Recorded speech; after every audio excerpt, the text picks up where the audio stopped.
How to find Facebook friends on Instagram. If you want to find your Facebook friends on Instagram, then what you need to do is open up your Instagram application at first. Once you open up your Instagram, you just need to simply go with the bottom right, which has that profile option, and then go with the upper right, which has that three bar icon, and go with the search. Under search, you need to search for contacts option, or you may have an option of sync contacts, or you can have upload contacts option. So simply tap on the upload contacts.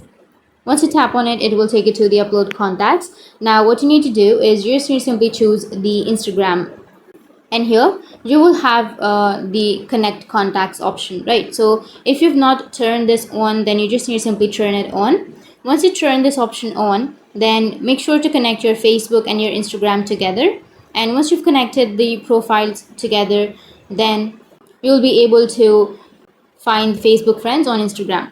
You will get suggestions on Instagram of your Facebook friends.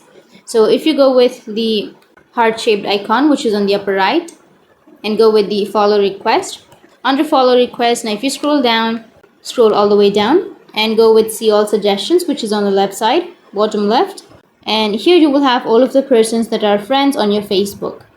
So that's how you can find Facebook friends on your Instagram, and if you have any questions, feel free to comment below. Thanks for watching.